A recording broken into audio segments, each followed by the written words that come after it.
The woolly bugger catches probably more fish in the world than any other fly there is. So let's show you how to tie a woolly bugger.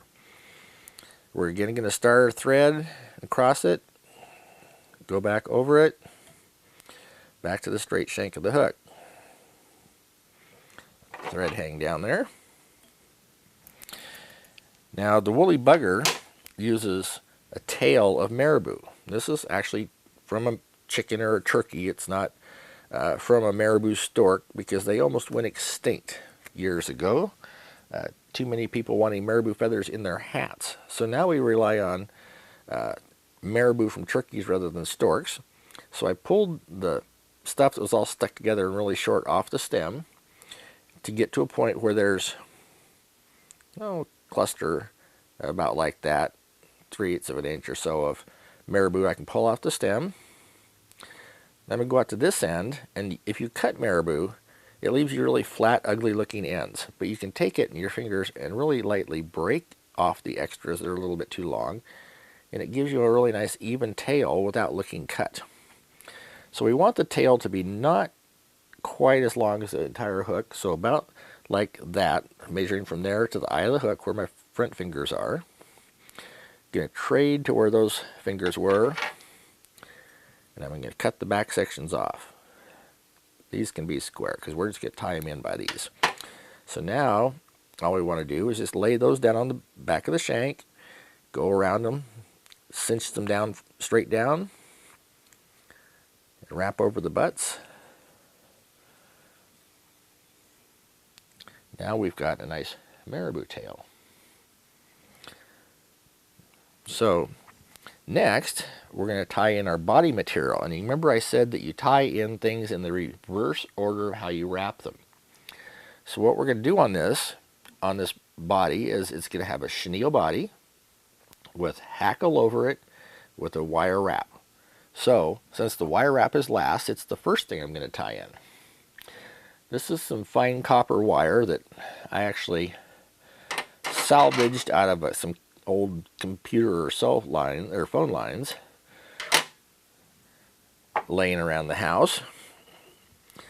So this copper wire, we're going to lay it in about halfway up the length of the shank and start wrapping. And I like to keep everything as much on top of the hook shank as possible. If there's going to be one thing tied in, tie it on top of the hook shank, because if you tie it to one side or the other, then it weights your fly one way or another.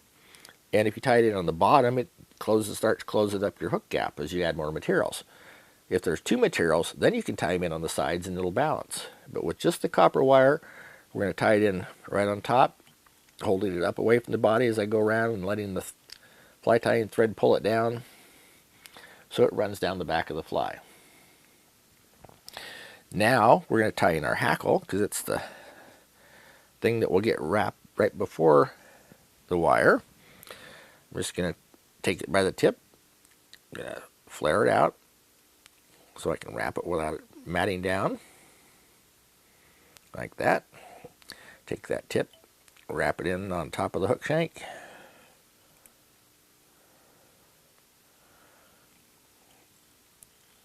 Go back to where the start of the bend of the hook is, where everything is tied to. We always want to be at that one starting point on things that go the entire length of the body. And then we need our chenille.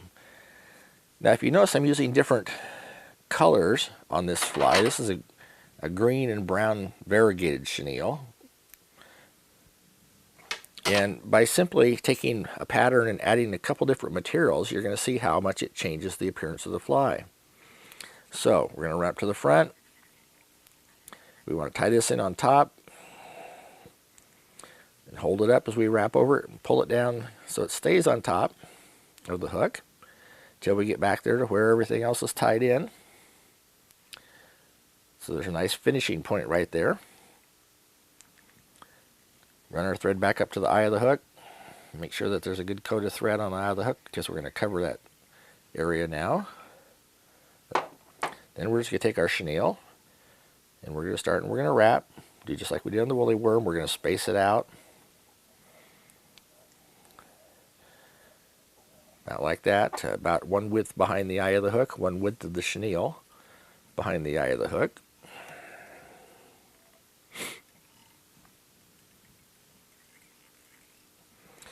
When you're tying and you're really trying to put pressure on things to wrap them down securely, I watch a lot of people at different shows tie, and they'll just pull on the hook, and the hook flexes back and forth enough times you're going to get a weak spot in it. Maybe it's where the barb comes off or where the vise is gripping the hook. So I always tend to, when I'm wrapping really tight, secure wraps, is to hold on to the fly shank and make my wraps. That way it's not bobbing all over the place and possibly weakening my hook. Because if you weaken the hook, you know where it's going to fail. It's going to fail when you have that big fish on, and you don't want that to happen. So now one of our little handy tools that you need to have on your bench, hackle pliers.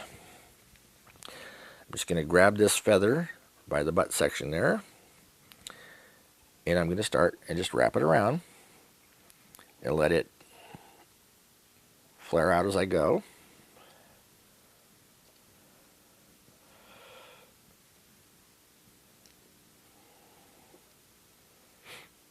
One last complete wrap right around behind the eye of the hook. I'm going to cross the stem with the thread, go across it, another one across it, and then a couple in front just to make sure it's going to stay there.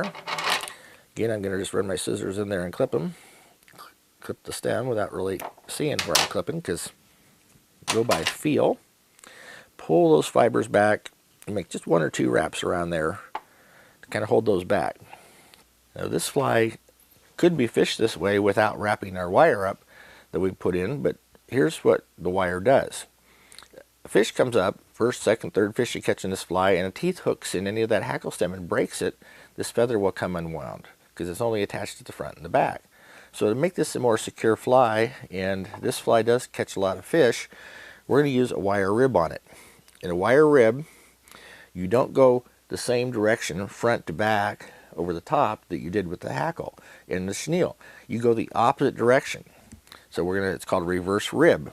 The reason we're going to reverse rib this is every time I go around, it is crossing that hackle stem and helping bind it down, so any fish that comes along and bites on it isn't going to break your hackle and ruin your fly.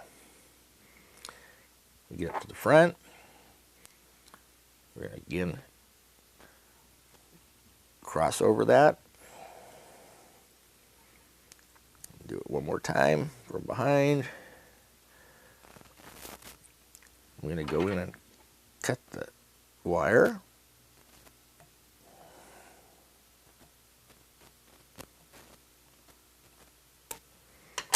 You can actually fold it down just a little bit out of the way and pull things back.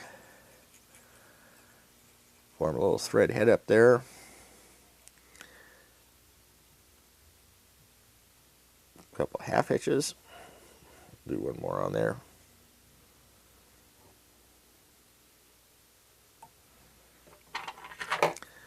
And cut my thread.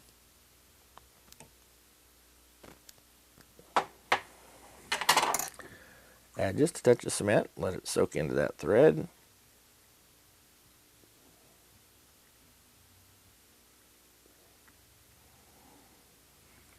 That is a finished woolly bugger. And this particular color scheme seems to be a favorite of brook trout.